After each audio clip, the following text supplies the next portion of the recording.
श्री सत्यनारायण व्रत कथा। पहला अध्याय। एक समय नैमिषारण्य तीर्थ में शौनकादि 88,000 ऋषियों ने श्री सूत जी से पूछा, हे प्रभु, इस कलयुग में वेद विद्या रहित मनुष्यों को प्रभु भक्ति किस प्रकार मिलेगी तथा उनका उद्धार कैसे होगा। इसलिए हे मुनि श्रेष्ठ, कोई ऐसा तप कहिए जिससे थोड़े समय में पुण्य प्राप्त होवे तथा मनवांछित फल मिले। वह कथा सुनने की हमारी इच्छा है। सर्वशास्त्र ज्ञाता श्री सूत जी बोले, हे वैष्णवों में पूज्य, आप सबने प्राणियों के हित की बात पूछी है। अब मैं उस श्रेष्ठ व्रत को आप लोगों से कहूँगा जिस व्रत को नारद जी ने लक्ष्मी नारायण से पूछा था और लक्ष्मीपति ने मुनि श्रेष्ठ नारद से कहा था। सो ध्यान से सुनो। एक समय योगीराज नारद जी दूसरों के हित की इच्छा से अनेक लोकों में घूमते हुए मृत्युलोक में आ पहुँचे। यहाँ अनेक योनियों में जन्मे हुए प्रायः सभी मनुष्यों को अपने कर्मों द्वारा अनेकों दुखों से पीड़ित देखकर सोचा, किस यत्न के करने से निश्चय ही प्राणियों के दुखों का नाश हो सकेगा। ऐसा मन में सोचकर विष्णु लोक को गए। वहाँ श्वेत वर्ण और 4 भुजाओं वाले देवों के ईश नारायण को देखकर, जिनके हाथों में शंख, चक्र, गदा और पद्म थे तथा वरमाला पहने हुए थे, स्तुति करने लगे। हे भगवान, आप अत्यंत शक्ति से संपन्न हैं। मन तथा वाणी भी आपको नहीं पा सकती। आपका आदि मध्य अंत नहीं है। निर्गुण स्वरूप सृष्टि के आदि भूति व भक्तों के दुखों को नष्ट करने वाले हो। आपको मेरा नमस्कार है। नारद जी ने इस प्रकार की स्तुति सुनकर विष्णु भगवान बोले, हे मुनि श्रेष्ठ, आपके मन में क्या है? आपका किस काम के लिए आगमन हुआ है? निसंकोच कहो। तब नारद मुनि बोले, मृत्युलोक में सब मनुष्य जो अनेक योनियों में पैदा हुए हैं, अपने अपने कर्मों के द्वारा अनेक प्रकार के दुखों से दुखी हो रहे हैं। हे नाथ, मुझ पर दया रखते हो तो बतलाइए कि उन मनुष्यों के सब दुख थोड़े से ही प्रयत्न से कैसे दूर हो सकते हैं। श्री भगवान जी बोले, हे नारद, मनुष्यों की भलाई के लिए तुमने बहुत अच्छी बात पूछी है। जिस काम के करने से मनुष्य मोह से छूट जाता है, वह मैं कहता हूँ, सुनो। बहुत पुण्य देने वाला स्वर्ग तथा मृत्युलोक में दुर्लभ एक उत्तम व्रत है। आज मैं प्रेमवश होकर तुमसे कहता हूँ। सत्यनारायण का यह व्रत अच्छी तरह विधिपूर्वक करके मनुष्य आयु पर्यंत यहाँ सुख भोग कर मरने पर मोक्ष को प्राप्त होता है। श्री भगवान के वचन सुनकर नारद मुनि बोले कि उस व्रत का फल क्या है, क्या विधान है और किसने यह व्रत किया है और किस दिन यह व्रत करना चाहिए, विस्तार से कहिए। भगवान बोले, दुख शोक आदि को दूर करने वाला, धन धान्य को बढ़ाने वाला, सौभाग्य तथा संतान को देने वाला, यह व्रत सब स्थानों पर विजयी करने वाला है। भक्ति और श्रद्धा के साथ किसी भी दिन मनुष्य श्री सत्यनारायण की शाम के समय ब्राह्मणों और बंधुओं के साथ धर्मपरायण होकर पूजा करे। भक्ति भाव से नैवेद्य, केले का फल, घी, दूध और गेहूं का चूर्ण सवाया लेवे। गेहूं के अभाव में साठी का चूर्ण, शक्कर तथा गुड़ ले और सब भक्षण योग्य पदार्थ जमा करा के भगवान को अर्पण कर देवे तथा बंधुओं सहित ब्राह्मणों को भोजन करावे। पश्चात स्वयं भोजन करे। नृत्य गीत आदि का आचरण कर सत्यनारायण भगवान का स्मरण करता हुआ समय व्यतीत करे। इस तरह व्रत करने पर मनुष्यों की इच्छा निश्चय पूरी होती है। विशेषकर कली काल में भूमि पर यही मोक्ष का सरल उपाय है। बोलो सत्यनारायण भगवान की जय। दूसरा अध्याय। सूत जी बोले, हे ऋषियों, जिसने पहले समय में इस व्रत को किया है उसका इतिहास कहता हूँ, ध्यान से सुनो। सुंदर काशीपुरी नगरी में एक अत्यंत निर्धन ब्राह्मण रहता था। वह भूख और प्यास से बेचैन हुआ नित्य पृथ्वी पर घूमता था। ब्राह्मणों से प्रेम करने वाले भगवान ने ब्राह्मण को दुखी देखकर बूढ़े ब्राह्मण का रूप धर उसके पास जा आदर के साथ पूछा, हे विप्र, नित्य दुखी हुआ पृथ्वी पर क्यों घूमता है? हे श्रेष्ठ ब्राह्मण, यह सब मुझसे कहो, मैं सुनना चाहता हूँ। ब्राह्मण बोला, मैं निर्धन ब्राह्मण हूँ, भिक्षा के लिए पृथ्वी पर फिरता हूँ। हे भगवान, यदि आप इसका उपाय जानते हो तो कृपा कर कहो। वृद्ध ब्राह्मण बोला कि सत्यनारायण भगवान मनवांछित फल देने वाले हैं, इसीलिए हे ब्राह्मण तू उनका पूजन कर, जिसके करने से मनुष्य सब दुखों से मुक्त होता है। ब्राह्मण को व्रत का सारा विधान बतलाकर बूढ़े ब्राह्मण का रूप धारण करने वाले सत्यनारायण भगवान अंतर्धान हो गए।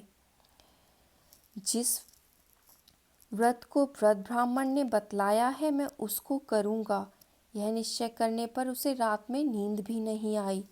वह सवेरे उठ सत्यनारायण के व्रत का निश्चय कर भिक्षा के लिए चला। उस दिन उसको भिक्षा में बहुत धन मिला, जिससे बंधु बांधवों के साथ उसने सत्यनारायण का व्रत किया। इसके करने से वह ब्राह्मण सब दुखों से छूटकर अनेक प्रकार की संपत्तियों से युक्त हुआ। उस समय से वह ब्राह्मण हर मास व्रत करने लगा। इस तरह सत्यनारायण भगवान के व्रत को जो करेगा वह सब पापों से छूटकर मोक्ष को प्राप्त होगा। आगे जो पृथ्वी पर सत्यनारायण का व्रत करेगा वह मनुष्य सब दुखों से छूट जाएगा।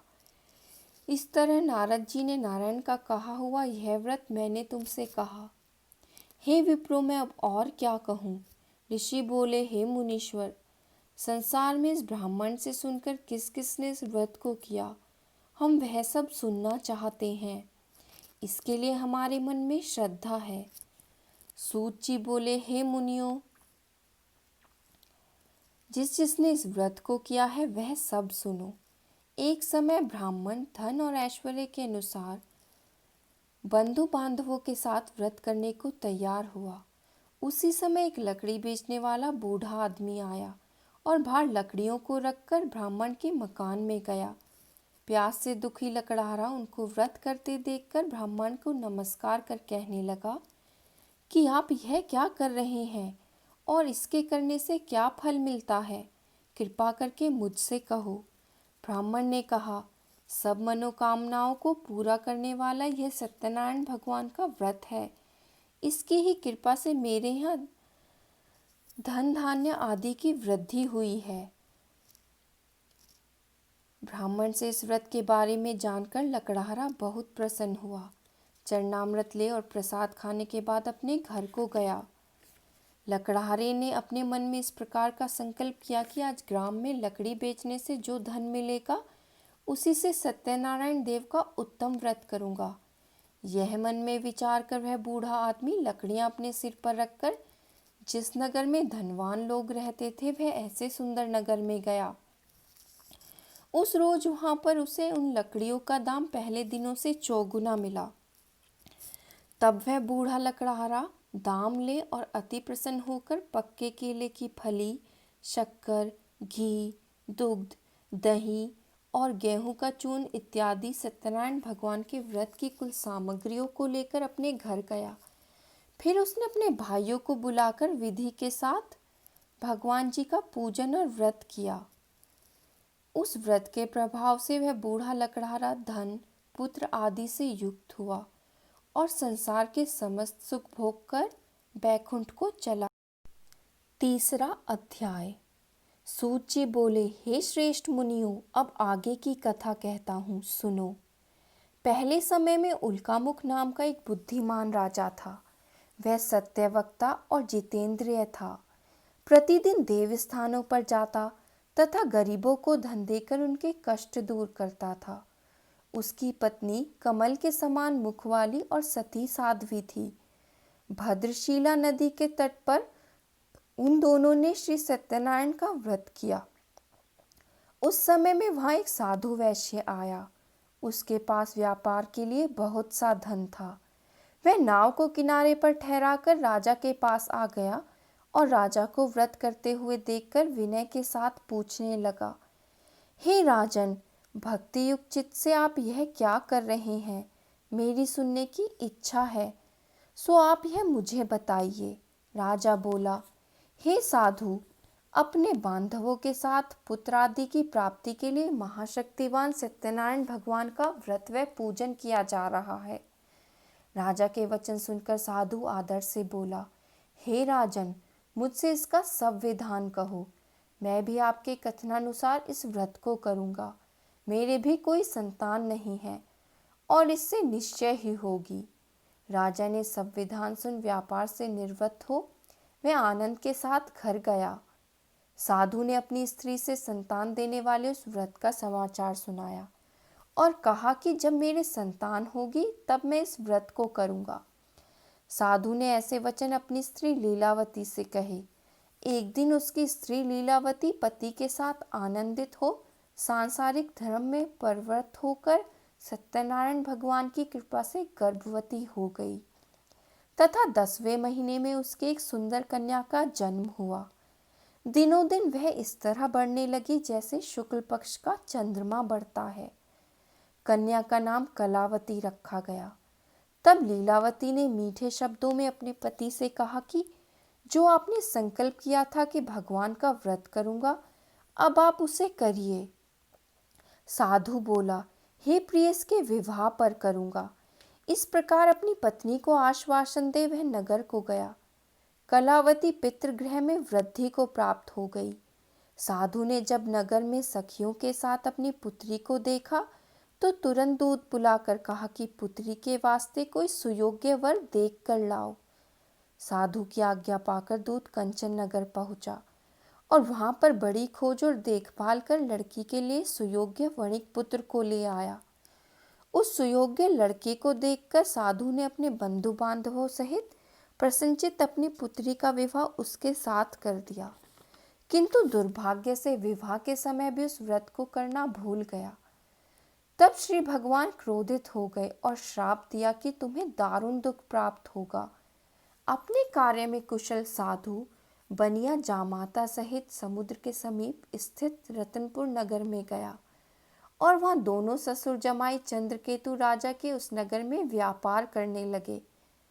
एक रोज भगवान सत्यनारायण की माया से प्रेरित कोई चोर राजा का धन चुराकर भागा जा रहा था, किंतु राजा के दूतों को आता देखकर चोर ने घबराकर भागते हुए राजा के धन को वहीं चुपचाप रख दिया जहां वो ससुर जमाई ठहरे हुए थे। जब दूतों ने उस साधु वैश्य के पास राजा के धन को रखा देखा तो वे दोनों को बांधकर ले गए और प्रसन्नता से दौड़ते हुए राजा के समीप जाकर बोले, यह 2 चोर हम पकड़ कर लाए हैं, देखकर आज्ञा दें। तब राजा की आज्ञा से उनको कठोर कारावास में डाल दिया और उनका सब धन छीन लिया। सत्यनारायण भगवान के श्राप द्वारा उनकी पत्नी भी घर पर बहुत दुखी हुई और घर पर जो धन रखा था चोर चुरा कर ले गए। शारीरिक व मानसिक पीड़ा तथा भूख प्यास से अति दुखित हो अन्न की चिंता में कलावती एक ब्राह्मण के घर गई। वहां उसने सत्यनारायण भगवान का व्रत होते देखा। फिर कथा सुनी तथा प्रसाद ग्रहण कर रात को घर आई। माता ने कलावती से कहा, हे पुत्री, अब तक कहाँ रही व तेरे मन में क्या है? कलावती बोली, हे माता, मैंने एक ब्राह्मण के घर श्री सत्यनारायण भगवान का व्रत देखा है। कन्या के वचन सुनकर लीलावती भगवान के पूजन की तैयारी करने लगी। लीलावती ने परिवार और बंधुओं सहित श्री सत्यनारायण भगवान का पूजन किया और वर मांगा कि मेरे पति और दामाद शीघ्र आ जावें। साथ ही प्रार्थना की कि हम सबका अपराध क्षमा करो। सत्यनारायण भगवान इस व्रत से संतुष्ट हो गए और राजा चंद्रकेतु को स्वप्न में दर्शन देकर कहा, हे राजन, दोनों वैश्यों को प्रातः ही छोड़ दो और उनका सब धन जो तुमने ग्रहण किया है दे दो, नहीं तो मैं तेरा धन, राज्य, पुत्र आदि सब नष्ट कर दूंगा। राजा से ऐसे वचन कहकर भगवान अंतर्धान हो गए। प्रातःकाल राजा चंद्रकेतु ने सभा में अपना स्वप्न सुनाया। फिर दोनों वणिक पुत्रों को कैद से मुक्त कर सभा में बुलाया। दोनों ने आते ही राजा को नमस्कार किया।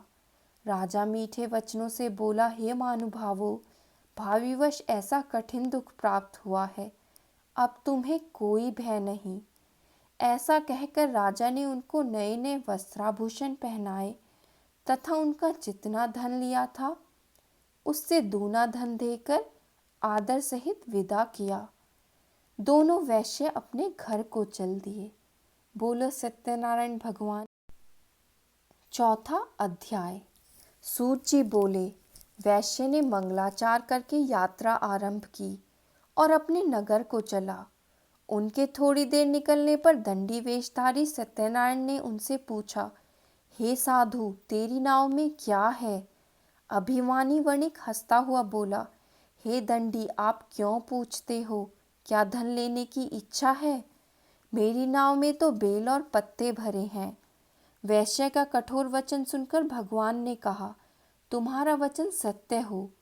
दंडी ऐसा कहकर वहां से दूर चले गए और कुछ दूर जाकर समुद्र के किनारे बैठ गए।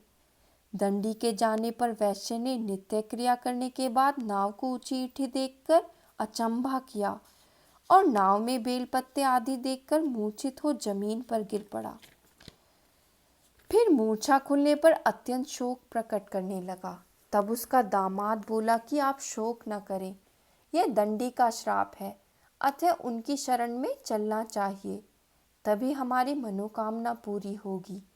दामाद के वचन सुन वह दंडी के पास पहुंचा और अत्यंत भक्तिभाव से नमस्कार करके बोला, मैंने जो आपसे असत्य वचन कहे थे उनको क्षमा करो। ऐसा कहकर महान शोकातुर हो रोने लगा। तब दंडी भगवान बोला, हे वणिक पुत्र, मेरी आज्ञा से बार बार तुम्हें दुख प्राप्त हुआ है, तू मेरी पूजा से विमुख हुआ। साधु बोला, हे भगवान, आपकी माया से मोहित ब्रह्म आदि भी आपके रूप को नहीं जानते, तब मैं अज्ञानी कैसे जान सकता हूँ? आप प्रसन्न होइए, मैं सामर्थ्य के अनुसार आपकी पूजा करूँगा। मेरी रक्षा करो और पहले के समान नौका में धन भर दो। उसके भक्तियुक्त वचन सुनकर भगवान प्रसन्न हो उसकी इच्छानुसार वर देकर अंतर्धान हो गए। तब उन्होंने नाव पर आकर देखा कि नाव धन से परिपूर्ण है। फिर वह भगवान सत्यनारायण का पूजन कर साथियों सहित अपने नगर को चला। अब अपने नगर के निकट पहुंचा तब दूत को घर भेजा। दूत ने साधु के घर जा उसकी स्त्री को नमस्कार कर कहा कि साधु अपने दामाद सहित इस नगर के समीप आ गए हैं। ऐसा वचन सुन साधु की स्त्री ने बड़े हर्ष के साथ सत्यदेव का पूजन कर पुत्री से कहा, मैं अपने पति के दर्शन को जाती हूँ, तू कार्य पूर्ण कर शीघ्र आ। माता के ऐसे वचन सुनकर कलावती प्रसाद छोड़कर पति के पास गई। प्रसाद की अवज्ञा के कारण सत्यदेव ने रुष्ट हो उसके पति को नाव सहित पानी में डुबो दिया। कलावती अपने पति को न देखकर रोती हुई जमीन पर गिर गई। इस तरह नौका को डूबा हुआ तथा कन्या को रोता देख साधु दुखित हो बोला, हे प्रभु, मुझसे या मेरे परिवार से जो भूल हुई है उसे क्षमा करो।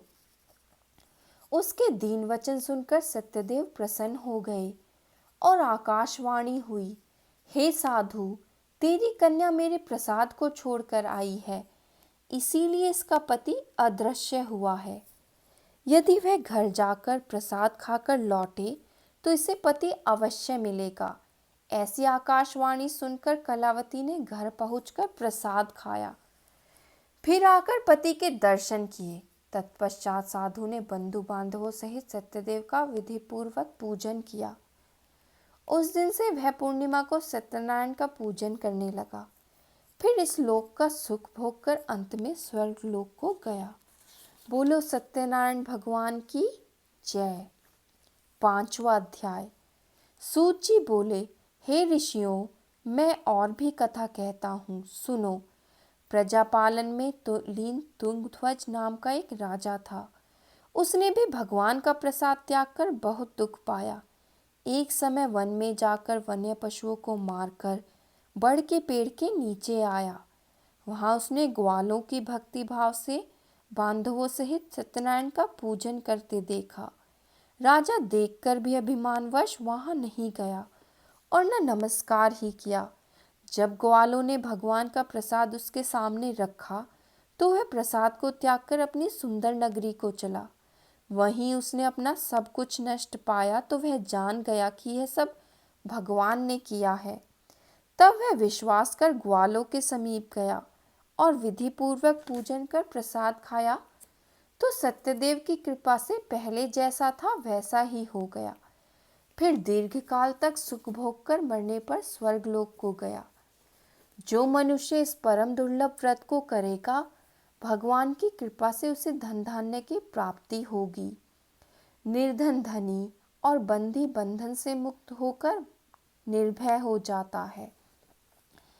संतानहीनों को संतान प्राप्ति होती है तथा सब मनोरथ पूर्ण होकर अंत में वैकुंठ धाम को जाता है। जिन्होंने पहले इस व्रत को किया, अब उनके दूसरे जन्म की कथा कहता हूँ। व्रत शतानंद ब्राह्मण ने सुदामा का जन्म लेकर मोक्ष को पाया। उल्कामुख नाम का राजा दशरथ होकर वैकुंठ को प्राप्त हुआ। साधु नाम के वैश्य ने मूर्ध्वज बनकर अपने पुत्र को आरे से चीरकर मोक्ष को प्राप्त किया। महाराज तुंगध्वज ने स्वयंभू होकर भगवान में भक्ति युक्त कर्म कर मोक्ष प्राप्त किया। बोलो सत्यनारायण भगवान की